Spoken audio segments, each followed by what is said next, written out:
भाई के वलीमे की तकरीब में भाई ने अपनी वालदा को गोलियां मार के बेदर्दी से कत्ल कर दिया, जबकि अपने भाई को भी शदीद जख्मी कर दिया। इस बदबख्त मुल्जिम ने अपने हाथों से अपनी ही जन्नत गंवा दी। ये सब कुछ कैसे पेश आया, जानिए मुकम्मल तफसीलात इस वीडियो से। अस्सलाम वालेकुम, मैं हूं फरहाद निज़ाम और आप देख रहे हैं उर्दू पॉइंट। अकबरी गेट के इलाके में बेटे ने अपनी वालदा के सर में गोलियां मारकर कत्ल कर दिया। भाई जब वालदा को बचाने के लिए आगे हुआ तो भाई को भी फायर मारकर जख्मी कर दिया। ये सब कुछ इस बदबख्त बेटे ने क्यों किया, इस पर बात करने के लिए हमारे साथ SHO अकबरी गेट हाशिम रजा मौजूद हैं। इनसे जानते हैं। ये वाक़या कुछ ऐसा है कि मैं 15 की पेट्रोलिंग पर था, इलाके में ड्यूटी पर चेक कर रहा था, तो मुझे कॉल मिलती है कि इलाके में एक मर्डर हो गया। तो मर्डर केस था, तो ऑब्वियसली SHO ने खुद रिस्पॉन्ड करना होता है।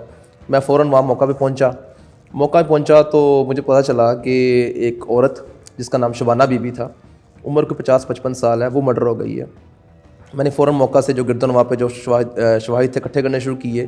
तो इसी सिलसिले में मैंने पता किया जी किसने मर्डर किया। तो वहाँ पे एक लड़के ने बताया कि जी मेरी वालदा है ये, तो ज़िले हसन उसका नाम था, तो मेरी वालदा को मेरे भाई ने मर्डर कर दिया है।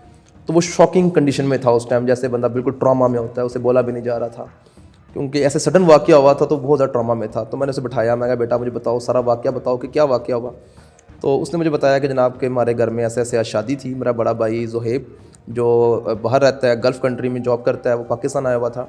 और बेसिकली जिस घर में हम रह रहे हैं ये घर हमारा भाई घर है, तो हम फैसल टाउन के बेसिकली रहायशी हैं। तो आज मेरे बड़े भाई की शादी थी मेरे चचा की बेटी के साथ, तो हम अपने अबाई घर अपने बड़े भाई की शादी के सिलसिले में आए हुए थे। कल जौन सी है परसों मंगनी, उसकी एंगेजमेंट हुई 2 दिन पहले, फिर उससे अगले दिन जौन सा बारात मेहंदी और आज वलीमा था। खुशियों वाला समा था घर में, तो हम सब बैठे हुए थे। तो सडन एक छोटी सी एक इशू आया, सडन एक तलख कलामी हुई मेरी वालदा की मेरे इस भाई के साथ। तो मेरा भाई जिसका नाम सिप्ते हसन है और जिसकी उम्र कोई 30-32 साल है, उसने मेरी वालदा के सर पे 2 फायर दे मारे हैं। और जब मेरे बड़े भाई ज़ुहैब ने उसको पकड़ने की कोशिश की तो उसने मेरे बड़े भाई की भी टांग में फायर मारा, जिससे हमने फौरी तौर पर हॉस्पिटल भिजवा दिया। वाक़या बड़ा स्ट्रेंज था। मौके के ऊपर हमने फ़ौरन शवाहिद इकट्ठे करने शुरू किए, PFSA को बुलाया। PFSA को बुलाने के बाद सारे वहाँ पर हमने कॉर्डन किया, इंचार्ज इन्वेस्टिगेशन वहाँ पर आए, ASP साहब सर्कल जौन सी हैं वो आई, SP साहब जौन से हैं वो मौका पर आए। हमने फ़ौरन रेडिंग पार्टी तश्कील दी। रेडिंग पार्टी तश्कील दे के हमने जहाँ जहाँ पर हमें था कि वो जा सकता है, हमने फ़ौरन वहाँ पर रेड्स करवाई।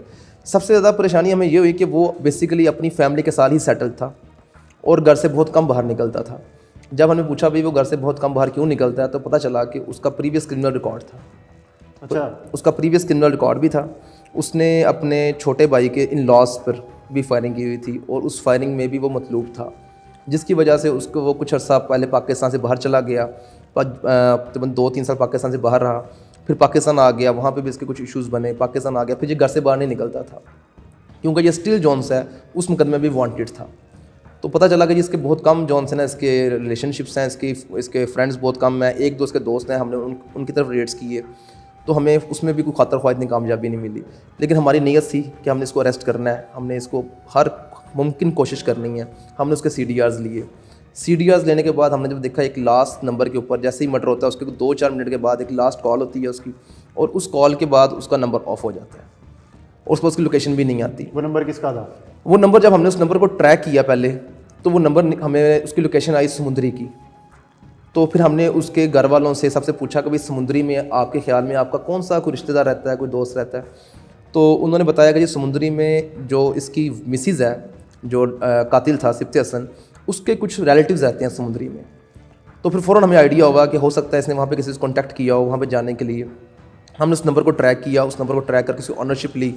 ऑनरशिप लेने के बाद फिर हमने उस बंदे को खुद कॉल किया हमने, और उसे थोड़ा सा ट्रैप किया। हमने कहा भाई ऐसे सिप्ते हसन जौन सा है ये यहाँ से आज उसके घर उसके भाई की वलीमा था और वो घर से लड़ के चला गया यहाँ से, आपको कॉल आई है उसकी? उसने कहा जी बिल्कुल मुझे कॉल आई है। मैं क्या बताया? कहता उसने ये बताया कि वो यहाँ पर आ रहा है, कोई मसला हो गया है और जौन सा ना वो अपनी मिसेस को मेरी तरफ छोड़ेगा और खुद वो चला जाएगा 2-3 दिन के लिए। मैं कहा जी बिल्कुल। उसके भाई ने मुझसे मैंने कॉल करवाई, मैं मसला यही हुआ कि घर में ना उसकी लड़ाई वगैरह हो गई है, तो हम नहीं चाहते कि उसके बगैर अपना फंक्शन हो, घर में वलीमा है, तो हम भी आ रहे हैं। वो जनाब मुल्ज़म बड़ा शातिर था, उसने दोबारा उनको कॉल की, व्हाट्सएप से कॉल की, नंबर उसने अपना ऑफ़ कर दिया। उसने व्हाट्सएप से कॉल की, उसने कहा जी मैं जॉनसन अपनी वाइफ को भिजवा रहा हूँ और मैं इसे स्टॉप पे उतारूँगा, मैं खुद आगे चला जाऊँगा। जब ये बात हुई हमें पता चला कि ये तो फिर मामला ख़राब है, क्योंकि हमें वहाँ पहुँचने में एटलीस्ट 2 से 3 घंटे तो लगने थे, वाया मोटर भी हम जाते। तो हमने फिर वहाँ पर जो कंसर्न पुलिस स्टेशन है उसको साथ एंगेज किया, वाया एसपी साहब हमने उनको एंगेज किया, अपनी जो हमारी एसपी साहब सर्कल है उन्होंने जो वहाँ पे सीनियर पुलिस ऑफिसर्स थे उनको साथ एंगेज किया, उनको बताया कि हमें ऐसे मर्डर के केस में एक वांटेड मुलजिम है जो समुंदरी के इलाका में फ़लाँ जगह के ऊपर जा रहा है फ़लाँ बंदे से मिलने के लिए, लिहाजा हमारी टीम तो रवाना ही है, आप अपनी टीम वहाँ पर डिप्यूट कर दें ताकि अगर ये वहाँ पहुँचता है तो उसे अरेस्ट कर लिया जाए। तो शुक्र अल्हम्दुलिल्लाह हम भी वहाँ पर टाइमली पहुँच गए। उन्होंने फ़ौरन अपना एक ऑफिसर 3-4 बंदे सिविल सीवीज़ में कुछ 2-3 यूनिफॉर्म वाले पहले ही वहाँ पे डिप्यूट कर दिए और हमने कंबाइन ऑपरेशन करते हुए वहाँ से उसे अरेस्ट कर लिया। अच्छा, मुलजिम ने क्या बताया दौरान तफ्तीश के इसने मारा क्यों, कत्ल क्यों किया? एक तरफ तो खुशियाँ, शादी का फंक्शन है, वलीमा की तकरीब जो है वो चल रही थी, यानी कि कुछ देर बाद वलीमे में उसने शिरकत करनी थी खुद भी और मेहमानों ने भी वहाँ पे मौजूद होंगे जब आप लोग गए हैं। तो इसने क्या बताया कि क्यों मारा इसने? इस पर तफ्तीश हमारी फ़िलहाल चल रही है, पस्से पर्दा मुहर्रकात असल के हैं वो तो इंशाल्लाह कुछ दिनों में सामने आ जाएंगे, लेकिन स्टिल जो हमने उसे इंटेरोगेशन की है उसमें वो ये बताता है कि मेरी जो वालदा है ना उसने 16 साल पहले मेरे वालिद का इंतकाल हुआ था और मुझे पता चला कि मेरी वालदा उसमें इन्वॉल्व थी या मेरी वालदा ने उनको कुछ ऐसी चीज़ दे दी थी जो कि उसके बाकी जो भाई हैं उसके और उसके जो रिलेटिव्स हैं वो बिल्कुल उसको बेसलेस बात बताते हैं। वो कहते हैं ऐसी बात ना कभी हुई है, ना कभी किसी से सुनी है और ना ही ऐसी बात है। उसकी वालदा ने बहुत छोटे से थे वो, कोई सबसे बड़ा बेटा जब उसके वालिद फोत हुए 14 साल का था, कोई 12 साल का था, 10 साल का था, तो उसने बड़ी स्ट्रगल करके इनको बड़ा किया, इनको परवान चढ़ाया, इनको इस काबिल बनाया कि वो माशरे में अच्छी ज़िंदगी गुजार सकें। तो बताते हैं कि इसका रवैया जौन सा था, इसकी कोई जो सा था, इसकी सोसाइटी थी दरमियान में कुछ गलत हो गई, उस सोसाइटी गलत होने की वजह से इसका बिहेवियर चेंज हो गया, जो लोगों से लड़ता भी था। तो ऐसे ही इल्ज़ाम लगाता था कि जी मेरी वालदा जौन सी है वो जिन लोगों के साथ मैंने कोई रिलेटिव्स थे जिसके साथ ये बताया मैंने उसके छोटे भाई के लॉस थे उसके साथ इनकी लड़ाई हुई, वहाँ पे इसने अटेम्प्ट टू मर्डर का केस हुआ इसके ऊपर कि जी मेरी वालदा जौन सी ना वो उनसे भी मिलती थी, वो बेसिकली उसकी वालदा की सिस्टर थी जहाँ पे उसके छोटे भाई की शादी हुई थी, तो जी उनसे भी मिलती थी, वो मेरे दुश्मन थे, उन्होंने मुझ पर गलत पर्चा करवा दिया, तो देखें वो हमारी नस्ल ख़राब हो रही थी, ये हो जाता वो हो जाता, तमाम बेसलेस बातें। जिसको इसने फायर मार के मौके पे ज़ख्मी किया था उसका वलीमा था? जी बिल्कुल जनाब, जो उसका बड़ा भाई सबसे ज़ुहैब उसका वलीमा था और उसकी ही वलीमे की तकरीब थी, एक दिन पहले उसकी बारात थी उसी घर के अंदर। तो उसी को इसने जब उसने देखा कि मेरी वालदा को इसने जौन सा मर्डर कर दिया तो उसने फ़ौरन उसको पकड़ने की कोशिश की और उस पकड़ने के दौरान इसने उसकी टांग पे फायर मारा और वहाँ मौके से फ़रार हो गया। पिस्टल उसने जौन सा वो मौके पे फेंक दिया था और पिस्टल मौके पे फेंक के वो मौका से फ़रार वहाँ से भाग गया। वहाँ से पिस्टल जो था, जो उसके पास असला था, वो उसका अपना था, किसी से लेके आया था, और किसकी मदईयत में मुकदमा दर्ज हुआ? पिस्टल जौन सा था उसके बारे में मैंने से पूछा तो उसने कहा जी पिस्टल जौन सा मैंने ऑनलाइन मंगवाया था, मैं गया था नॉर्दर्न एरियाज़ में, वहाँ पर मैंने ऑनलाइन वहाँ पे मैंने मंगवाया था कोई 45,000 का, जो उसने दौरान इंटेरोगेशन उसने बयान दिया।